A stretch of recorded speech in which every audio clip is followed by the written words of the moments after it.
G'day and welcome to another episode of the Aussie Ideas Man. The reason I am making this is because it's been over 2 weeks since I made one, and it was a big flop. It was about me getting COVID vaccinations and the side effects that I seem to have from them. I'm still getting over those, so I'm not going to do too much, but I just looked at my editing program and realised that I've forgotten half of what I've learned. I need to make a video just for practice, like I have been doing so far. So what I've decided to do is pick the video from Aptera Owners Club saying that Aptera is not a scam, or that he doesn't believe that it's a scam. And he's asked for comments, so I thought, well, I'll make a video and make comments on my video. So thanks to Aptera's Owners Club for the invitation, and we'll see how it goes.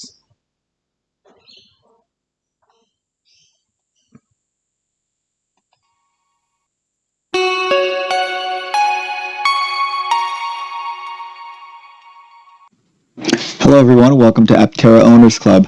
I've been wanting to make this video for a while because one of the more common comments when talking about Aptera is that people believe that it is a scam. Let me first start with saying I'm not one who believes it's a scam. I've always made it clear that I believe that there's a possibility that it's a scam, but we can't tell. So there are a few on other comments on other sites that do say it's a scam, but I just step back from that little piece and just say there is the possibility, nothing more. So what is a scam? A scam, according to the Cambridge Dictionary, is an illegal plan for making money, especially one that involves tricking people. A scam is different than a high-risk business proposition. That's different than doing something that's high risk that may not work even though you are honestly trying your best and it doesn't fail. I believe he means, and it fails.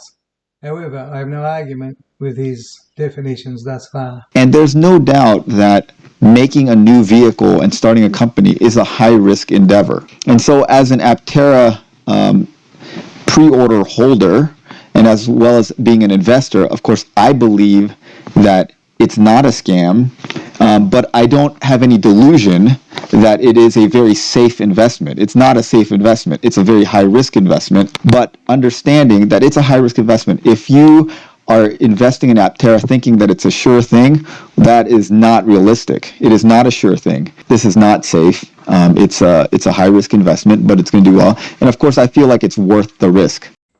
So he thinks it's not a scam, but he's certain that it's a high risk. We both agree. Only I say, wait until you read the road tests and can test drive one from a showroom floor. While he says, invest. That's the difference between us.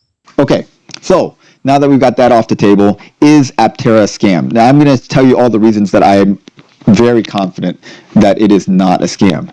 One of the major confusions about Aptera is that people confuse the current Aptera with the Aptera from 2006. What it is there was a company, and it is. I see why people are confused about it, because it's the same founders, Steve Fambro and Chris Anthony. The name is the same, Aptera, and the vehicle is, the shape is the same, the technology underneath it the same, but the idea behind the company is the same. So it's very similar. However, that company went defunct in 2011, and they liquidated the company. And basically they shut down in 2011. So from 2011 to 2020, basically the technology was dead. It was sold to a Chinese company. The technology and the intellectual property were sold to a Chinese company. And then back in I think late 2019 or early 2020, Steve Ambrose and Chris Anthony bought back or somehow reacquired the intellectual property from this Chinese company and restarted Aptera. So it's a different company. So they are two very different companies. He highlights the similarities between the two companies in both eras, and then says they're different. But I say it is a resurrection of the original. And I've left out much of what he said, but he only confirms the fact that they're resurrecting a failed company. And that's enough reason for people to link the prior failure. His excuses are only the way he sees things, but they escape a bit of reality. The other thing is people confuse, people compare Aptera to Elio Motors, and Elio Motors is a scam. It's pretty clear that it's a scam. Hardly anyone has said that Aptera is a scam because Elio was a scam. It's illogical. I certainly haven't, and I don't believe that anybody can say one company is a scam because another company happened to be a scam. This is not even worth defending. The other thing that makes me pretty sure it's not a scam is that people that are in the industry and know the insides and outsides of the industry have invested in the company and are on board with the companies. If Aptera was a scam and there was no intention of actually producing a vehicle, but rather just tricking people out of their money, why would they get in with someone that is a manufacturing consultant? Now you could say they consulted a manufacturing consultant to give the illusion that they're going to do that, and that's we'll go into that a little bit later. But then the question is why would someone like Sandy Monroe, who knows that, why would he invest his own money in the company? Asking why an expert invests in a company is insufficient reason to believe it's not a scam. It may be some indication that it might not be a scam. There's certainly no reason to believe it's not. A fool and his money's often parted or soon parted, and we just don't know how much any of these experts have actually invested in Aptera at all. It's just insufficient information. By the way, since Munro made some sort of investment, I have not heard any more from him about it. So it's been pretty quiet on that front. And here are his actual thoughts about the whole thing. So much for giving us a quick tour of the vehicle, and wish you all the best in 2021. He got a tour of the vehicle, and there's only about 2 weeks left in 2021. What has Aptera achieved? The rest of these reasons has to do with a concept in evolutionary psychology and in game theory called costly signaling. And what the idea behind costly signaling is that you give signals to other people to show that you're honest and trustworthy, and just saying things like talk is cheap. That's what people say. And if you give signals that are easy to produce, that don't cost you anything, then people can't trust those signals very well. But if there's a thing called costly signaling, is if the signals cost you a lot of money or a lot of resources, or it costs you something, then it's more likely that the signal you're sending is true. As of last August, Aptera has raised over $54 million. With $54 million and more fundraising days opening up, they're still looking for money. With $54 million, they can afford a few little things that look costly.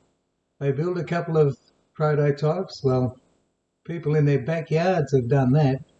They've done it plenty of times over the decades. So I don't call that costly, nor do I call renting a few buildings and hiring a few people. I can do a lot with $54 million, and I believe that they haven't overspent on this philosophy that Aptera Owners Club is saying is a reason why it can't be a scam. That costly signals are a statement of a true intent. All right, so what are the costly signals that Aptera has been sending out? Well, one is they've hired Pablo Ucar. Pablo Ucar is a supply chain specialist. The other option is that Pablo Ucar is getting a lot of shares, stock options in the company, which I think that's what's happening, because I don't think Aptera has that much cash. As of last August, Aptera has raised over $54 million. They can't afford to pay him as much as he would get at other companies. All right. Other thing is we know from their latest ambassadors meeting that they're planning on hiring 150 engineers, and they've hired 20 already on top of the engineers that they had. So 150 engineers is not cheap. That's a lot of money. These are engineers that they're going to help with the beta builds and to ramp up to manufacturing. This is where the story gets a bit dubious. If you have built 3 prototypes with 20 engineers less than you already have now, you'd be a mug to want to employ another 150. They don't need it for the betas, nor do they need it to ramp up production. They need production line workers. That's labourers and foremen. There is no need for engineers. Engineers are for R&D and other things outside of the production line. This is why a lot of their things are very fishy. It's promises of grandeur, I can't even say it, grandiose things. It's these promises and promises and promises. If you look at the 496 frequently asked questions, you will find more than a quarter of them are going to do this, going to do that. 150 engineers costing $15 million a year only cost you that when you have the 150 engineers, and then you're paying $200,000 a year for each. When I think many engineers are probably on less than $100,000. But anyway, lots of fishy stuff. If you dig down deeper into the claims that he makes according to the ideas that he has in his head, which are most often bizarre. This is a guy that actually wants to get an Aptera so that he can drive 10 miles away from a beach and then get his bicycle out and ride the extra 10 miles because he thinks he can't get a car park any closer. The guy is crazy. Also, they've rented an 80,000 square foot building. This is not cheap. It is cheap when you think you can pull another $20 to $50 million more in more of these open investment programs that you keep running.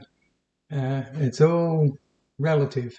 And I do see the renting of a disused office or factory as pretty cheap in the scheme of things.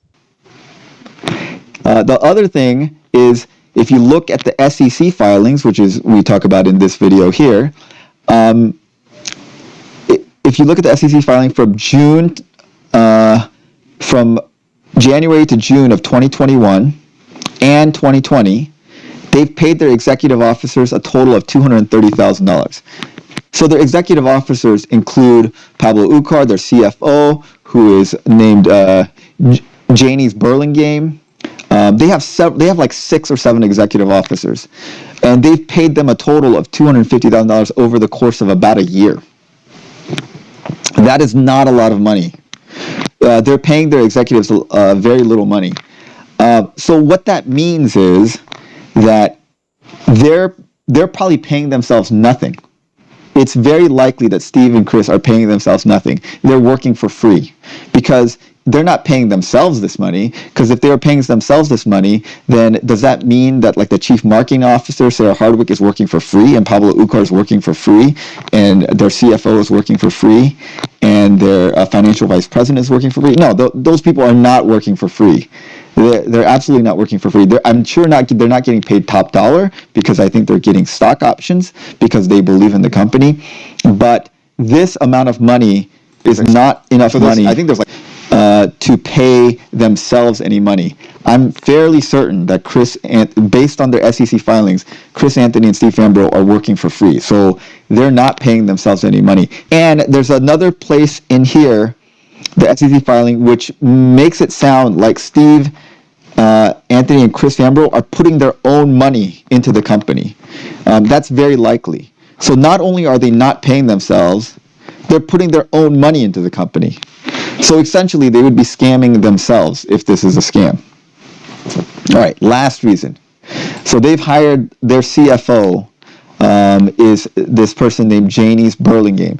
And if you look at her LinkedIn profile and her resume, it's quite impressive. She has a very impressive record. And if you look at what she's interested in, like since December of 2020 to the present, one of her volunteer work is working in this Association of Certified Financial Crime Specialists. She works in detecting and preventing financial crimes. Also, if you look at her work history, she's worked her entire career basically on Sarbanes-Oxley compliance. And her most recent job was she was the founder of this global consulting company, which was basically specializing in Sarbanes-Oxley. And if you guys know what Sarbanes-Oxley is, basically is a federal law talking about financial crimes and transparency and reporting of financial transactions. So basically, they have hired a chief financial officer who's very well respected in the field, and is basically specialized in financial crimes and accounting transparency and Sarbanes-Oxley compliance. So why would a person whose whole career is about detecting and preventing financial crimes and accounting improprieties join a company that's running a scam? They got her because she has experience in taking small companies public, and that is their plan. Their plan is to take Aptera public, and she has the experience and expertise to do that. So for all these reasons, it's basically impossible that Aptera is a scam. It just makes no sense. These are all costly signals that cost them a lot of money and a lot of resources that go toward proving that they are serious about moving into production. Now, does that mean that 100% they will move into production? No, it's a high-risk endeavor, and they may fail, and things may not work out even though they try. But it's very clear that it's not a scam in that they intend to go to production. They want to go to production. They're doing everything they can to go to production and to deliver a vehicle. It's not a thing where they know it's not going to happen and they're just taking people's money. That's 100% not what's going on. All right, so tell me what you guys think about this. Maybe you have different thoughts about it, but yeah, I welcome your comments below. This guy begins by saying, I'll give you reasons why I think it's not a scam. And then for the last 2 minutes, he's been saying 100% not a scam. He's changed his approach altogether. But his excuses don't wash. It is still probably a scam. There are many, many things about Aptera. Lies that the founders have said over very different interviews on different YouTube channels that just don't add up. Lots of things that indicate that there's something fishy going on. We can't say that they are deliberate, but we can say that it looks like it. That's for sure. But that's not being as definitive as he is, where he says at the start, I'll tell you why I think this isn't a scam, and now at the end, I'll tell you why 100% it is not a scam. There's a good chance it is.